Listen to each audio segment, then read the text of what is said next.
കണ്ണൂരിൽ ആത്മീയ തട്ടിപ്പ് നടന്നെന്ന പരാതിയിൽ അന്വേഷണം. മൂന്നാം കണ്ണ് സിദ്ധി നേടി അഭിവൃദ്ധി ഉണ്ടാക്കാമെന്ന് ധരിപ്പിച്ച് തട്ടിപ്പ് നടത്തിയെന്നാണ് പരാതി. മുഖ്യമന്ത്രിക്കും ഡിജിപിക്കും പരാതി നൽകി. ഹിമാലയൻ മിസ്റ്റിക് തേർഡ് ഐ ട്രസ്റ്റിനെതിരെയാണ് ആരോപണം. ഹിമാലയൻ മാസ്റ്റർ എന്നറിയപ്പെടുന്ന അഷറഫ് അടക്കം 6 പേർക്കെതിരെ പോലീസ് കേസെടുത്തു.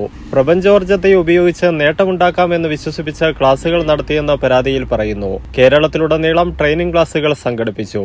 ജീവിതത്തിലെ സമഗ്ര മേഖലകളിലും അഭിവൃദ്ധി നേടാമെന്നായിരുന്നു വാഗ്ദാനം. ക്ലാസുകളിൽ പങ്കെടുത്താൽ മൂന്നാം കണ്ണ് തുറക്കാൻ കഴിയുമെന്ന് പറഞ്ഞു വിശ്വസിപ്പിച്ചായിരുന്നു തട്ടിപ്പ് നടത്തിയത്. ക്ലാസ്സിൽ പങ്കെടുത്ത ശേഷമാണ് തട്ടിപ്പ് മനസ്സിലായതെന്ന് പരാതിക്കാർ പറഞ്ഞു. അവിടെ ഈ ഹിമാലയൻ മിസ്റ്റിക് തേർഡ് ഐ എന്ന് പറയുന്ന ഒരു വാട്സപ്പ് ഗ്രൂപ്പ് വഴിയാണ് തട്ടിപ്പ് നടത്തിയത്. അതിന്റെ പേരിൽ ട്രസ്റ്റും നിലനിൽക്കുന്നുണ്ട്, ഹിമാലയൻ മിസ്റ്റിക് തേർഡ് ഐ എന്ന് പറയുന്ന ട്രസ്റ്റ്. അപ്പോൾ ഇതിൽ അഷ്റഫ് എന്ന് പറയുന്ന വ്യക്തി, ഡോക്ടർ അഷ്റഫ് എന്ന് പറയുന്ന വ്യക്തിയാണ് ഈ തട്ടിപ്പിന്റെ മുൻപന്തിയിലുള്ള ആൾക്കാർ. പിന്നെ അതിൽ ഡോക്ടറുള്ള സനൽകുമാർ ഫോറസ്റ്റ് റിട്ടയർഡ് ഉദ്യോഗസ്ഥനാണ്. ഫോറസ്റ്റ് റിട്ടയർഡ് ഉദ്യോഗസ്ഥൻ വിനോദ് കുമാറാണ്.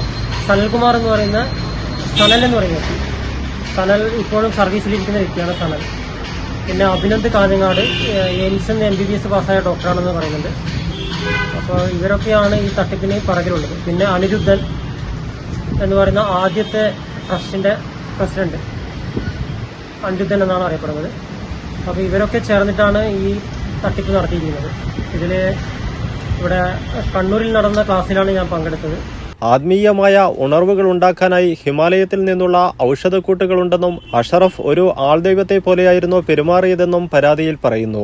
ആദ്യഘട്ടത്തിൽ 14,000 മുതലാണ് ഒരു ക്ലാസ്സിന് വാങ്ങിച്ചിരുന്നത്. പിന്നീട് പല രൂപത്തിൽ പണം വാങ്ങിയെന്നാണ് പരാതിയിൽ പറയുന്നത്. മലപ്പുറം ഒഴിച്ച് 13 ജില്ലകളിലും അഷറഫ് ക്ലാസുകൾ നടത്തിയിട്ടുണ്ട്. വിചാരിച്ച കാര്യങ്ങൾ സാധിക്കും, രോഗങ്ങൾ മാറും, സാമ്പത്തിക ബുദ്ധിമുട്ട് മാറും, കുടുംബ പ്രശ്നങ്ങൾ പരിഹരിക്കപ്പെടും, തൊഴിൽ പ്രശ്നങ്ങൾ പരിഹരിക്കപ്പെടും, ആത്മീയമായ ഉയർച്ചയിലെത്തും എന്നിങ്ങനെ വാഗ്ദാനങ്ങൾ നൽകിയായിരുന്നു തട്ടിപ്പ് നടത്തിയെന്നാണ് പരാതി. പ്രപഞ്ചത്തിൽ താൻ മാത്രമാണ് ഏക ഗുരു എന്ന ആശയത്തിൽ തട്ടിപ്പ് നടത്തിയെന്ന് പരാതിയിൽ പറയുന്നു.